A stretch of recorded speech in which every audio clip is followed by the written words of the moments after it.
Okay, Sal, come on up. Behind you. Really? That's what I do. Sneak up on people. Sneaking up on blind people. That's not good.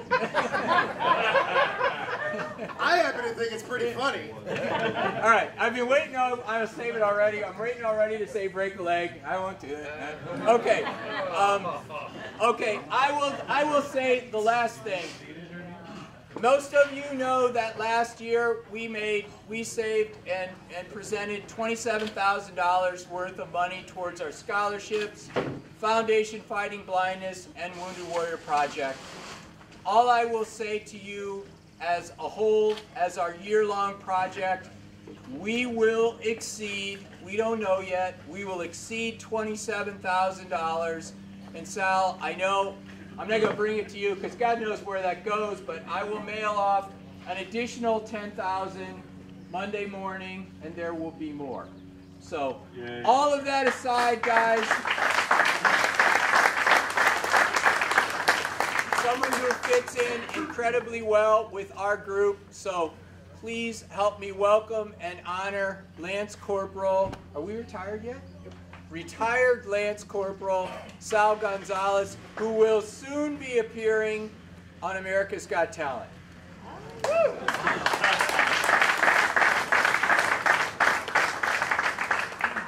Thanks a lot, folks. I gotta apologize if my voice is a little hoarse. I was out there screaming at the ball because it wouldn't go where I wanted it to. Yeah. Which one's easier, being And a machine gunner or a golfer? Machine gunner is way easier than being a golfer.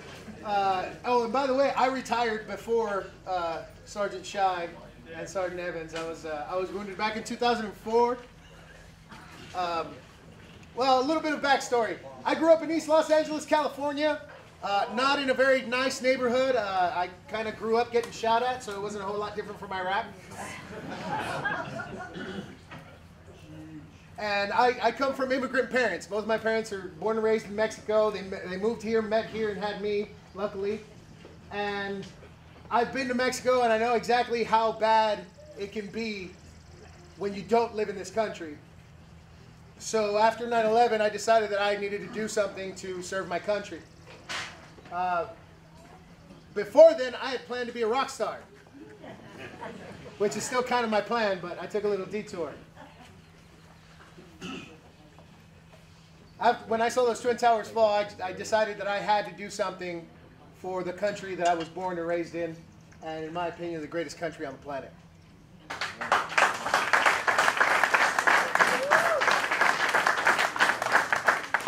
So on October 21st of 2003, I joined the United States Marine Corps. Hoorah. Any Marines in the house? I know there's got to be at least one. Anyway, all alone. I'm used to it. Anyway, a little less than a year later, I found myself in Al Ramadi, Iraq, as a machine gunner with 2nd Battalion, 5th Marines, and I was lead vehicle. So it was my job to watch out for bombs. Obviously, I didn't do a very good job of it, but Devin's the only one that would laugh at that. Good job, Devin. I appreciate it. I didn't do a good job. Yeah. On October 31st of 2004, a year and 10 days after I enlisted, my vehicle was hit by an improvised explosive device that caused the loss of my left leg below the knee, in case you haven't noticed. I know some of you guys are blind, so you might not have. Break a leg, Sal. After a week in a coma and several months of physical therapy, I was back up on my foot and prosthetic foot. I got a backpack from Wounded Warrior Project, and this was my first interaction with this organization. In the backpack was the logo. One warrior carrying another warrior off the battlefield. And that really resonated with me because I had literally been carried off of the battlefield. In that backpack were a couple pairs of t-shirts, a couple pairs of underwear, a couple pairs of socks, which always last me now twice as long. For those of you who who talked to me last night, I apologize for the same one-legged jokes, but it's all I got. They're still good. Thanks.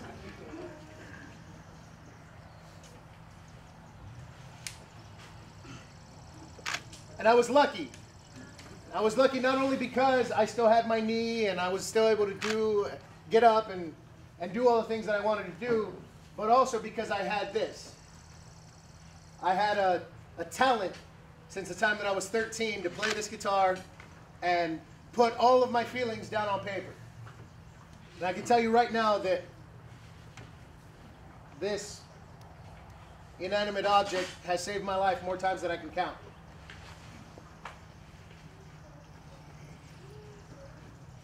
When I got out of the military, I moved to Nashville because the only other thing I was good at besides shooting machine guns was, well, playing music.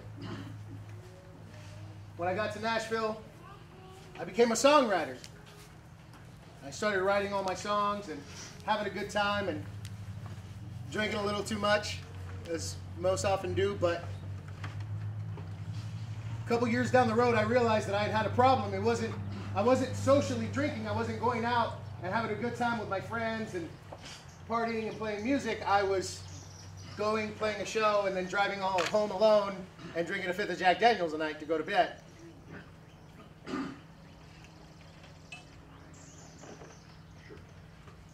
It was around this time that Wounded Warrior Project found me again, and they took me on a soldier ride. A soldier ride is we take a bunch of one-legged, one-armed guys and put them on bicycles and ride them around for 20 miles for a long weekend. And it's much more than just the ability to get up and do things that you didn't think you were gonna. It's camaraderie. It's brotherhood. It's being around people that understand you and that have been there with you.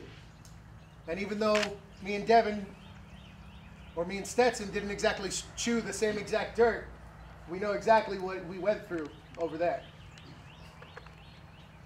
And that was a turning point for me. After that, I got way into playing charity shows. All I did was play shows for Wounded Warrior Project and other veterans organizations all around Nashville. And one year, Wounded Warrior Project came to me and asked me to play a show in Nashville. Does anybody like country music? Yeah. Few? Anybody know of a guy named Trace Adkins? Yeah. You guys know? Yeah, I was opening for that guy. No pressure.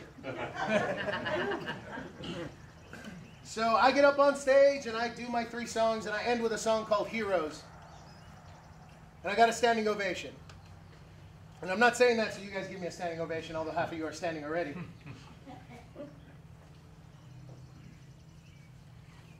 Trace Adkins got up on stage and said some very nice words about my song and my singing, and when he got done with his set, he didn't get a standing ovation.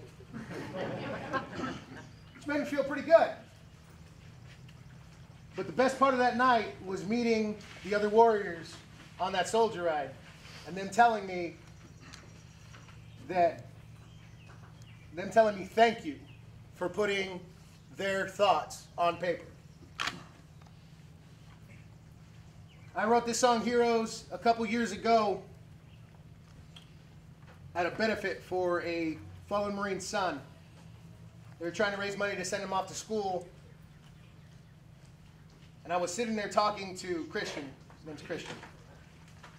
And this older gentleman came up to me and he said, "Son, thank you for your service. You're a hero." And I didn't agree with it. You see, in my opinion, I just went over and did my job. I'm sure Devin feels the same way. I'm sure Stetson feels the same way. In our opinion, the real heroes don't get to come home to their families. So I went home that day and I wrote this song in about 15 minutes. Took it to a friend of mine and worked it out a little bit more, and it turned into this, and it's been a blessing. It's been an honor to this day. I'm still not sure I wrote it, but I hope you guys like it. You might have to come in to hear me. They threw him apart the day that he got home. Oh, and they called him a hero. built all alone, surrounded by his family, all his friends but one. Oh, he lost him in that country to a buried roadside bomb.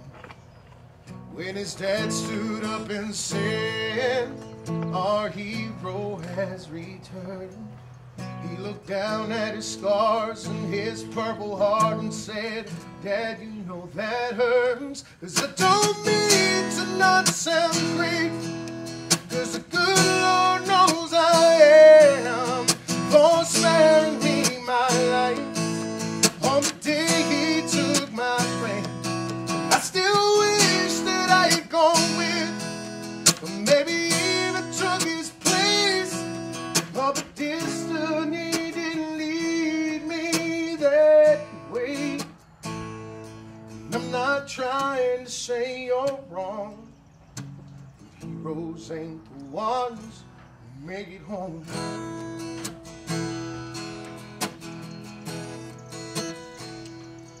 He said Danny had a daughter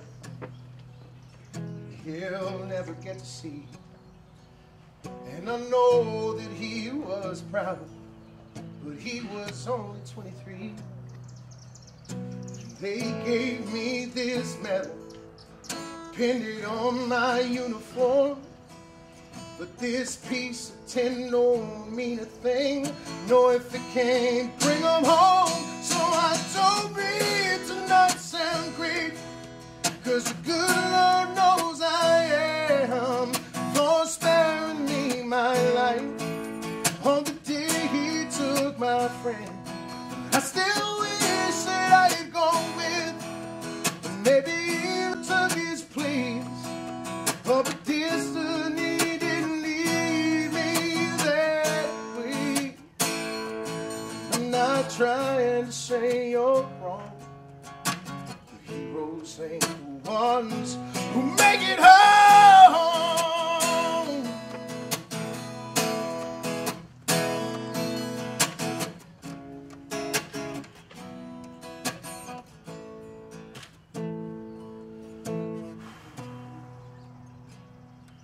Yeah, I don't mean to not sound grateful, 'cause the good Lord knows I am, sparing me my life on the day he took my friends. But I still wish that I'd gone with him. Every day I'd take their place. Oh, but destiny didn't lead me that way. I'm not trying to say you're wrong,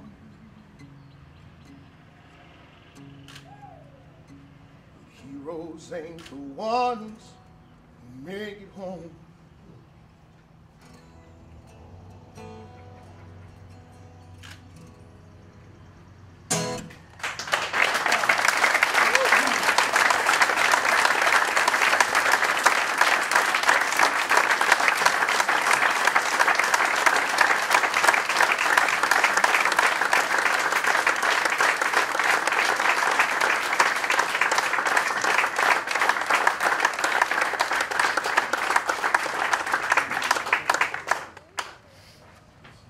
It's really an honor to be here with people who get it, with people who understand, and people who care. It's an honor to be part of an organization that cares so much about our returning veterans. And it's not just something that we say, it's something we do. This year, Wounded Warrior Project, for our 10th anniversary, put away $30 million to help support our long-term wounded veterans. Those veterans that were injured so severely that they cannot take care of themselves anymore. And unfortunately, when their parents and their loved ones can no longer take care of them, a lot of times they get left by the wayside. Well, we'll be damned if they will. $30 million is put aside so that they can have a fulfilling, wonderful life until they're old and gray, because that's what they deserve. God bless, folks. I'm done.